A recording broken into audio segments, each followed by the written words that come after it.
PFI कई सालों से देश को तोड़ने की, देश की जनसांख्यिकी बदलने की और देश के अंदर आतंकवाद के बीज बोने का काम कर रही थी। एक ही दिन में सितंबर 22 में 15 राज्यों में 90 से ज्यादा स्थानों पर रेड कर पीएफआई पर बैन लगाकर जेल की सलाखों के पीछे डाल दिया।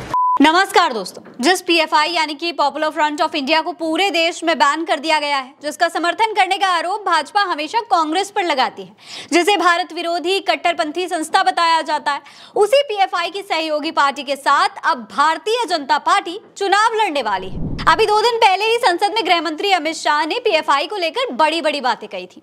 उन्होंने कहा था कि पीएफआई देश को तोड़ने का काम कर रही है। हमने देश में पीएफआई पर प्रतिबंध लगाया और देश में 90 से ज्यादा संस्थानों पर छापे मारे। जितने आरोपी थे उन्हें ढूंढ कर पकड़ कर लाए। पीएफआई कई सालों से देश को तोड़ने की, देश की जनसांख्यिकी बदलने की और देश के अंदर आतंकवाद के बीज बोने का काम कर रही थी।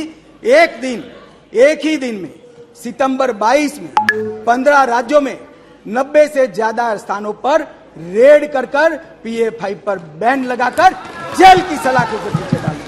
लेकिन चुनाव क्या ना करवाए, वोट के लिए अपना उगला भी अगर निकलना पड़ जाए तो वो भी करने को तैयार हो जाते हैं नेता लोग। अब कर्नाटक में भी ऐसा ही कुछ बीजेपी ने किया है। जिस पीएफआई को बैन करने का संसद में गृह मंत्री अमित शाह क्रेडिट ले रहे थे, उसी पीएफआई के सहयोगी एसडीपीआई के साथ अब कर्नाटक में भाजपा के पंचायत चुनाव लड़ने की खबर आ रही है। यानी कि पीएफआई के सहयोगी के साथ बीजेपी ने गठबंधन कर लिया। बड़ी बात तो यह है कि एसडीपीआई को पीएफआई की पॉलिटिकल विंग कहा जाता है। पीएफआई को बीजेपी सरकार ने ही बैन किया था, लेकिन अब उसी के साथ पंचायत चुनाव लड़ने के लिए गठबंधन कर लिया। इसको लेकर टाइम्स नाउ ने एक खबर भी छापी है। लिखा है, अब कट्टर दुश्मनी खत्म हो गई, बीजेपी नेता के समर्थन से एसडीपीआई का प्रत्याशी पंचायत मुखिया बन गया। दोस्तों, कई लोग इसके बारे में सोशल मीडिया पर भी लिख रहे हैं। नितिन अग्रवाल ने लिखा है, गृह मंत्री ने कर्नाटक चुनाव में कहा भाजपा ने पीएफआई पर बैन लगाकर नकेल कसने का काम किया है। अब कर्नाटक के पंचायत चुनाव में सत्ता की लालच में भाजपा ने एसडीपीआई जो पीएफआई का अंग है उसको समर्थन दिया है।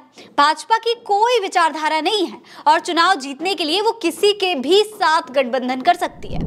इसके अलावा कांग्रेस प्रवक्ता सुप्रिया श्रीनेट ने भी लिखा है, कर्नाटक के एक ग्राम पंचायत चुनाव में भाजपा ने एसडीपीआई जो पीएफआई का अंग है उसको समर्थन दिया है। सूचना समाप्त। मोदी शाह कुछ कह रहे थे क्या? कांग्रेस कार्यकर्ता विजय लिखते हैं, ये आपके लिए असली भाजपा है। बीजेपी कर्नाटक कांग्रेस को सत्ता से बाहर करने के लिए कुछ भी कर सकती है। बीजेपी एसडीपीआई सदस्य का समर्थन करता है जो प्रतिनिधि पीएफआई मिलिटेंट का एक अंग है। सत्ता के लिए कुछ भी, भक्त कहाँ है? दोस्तों, भारतीय जनता पार्टी अक्सर कांग्रेस पर पीएफआई के लिए सॉफ्ट होने का आरोप लगाती है। इसे कांग्रेस की तुष्टीकरण की राजनीति भी कहा जाता है। लेकिन अब इसे क्या कहेंगे? क्या कर्नाटक विधानसभा हार के बाद बीजेपी खुद तुष्टीकरण पर उतर आई है?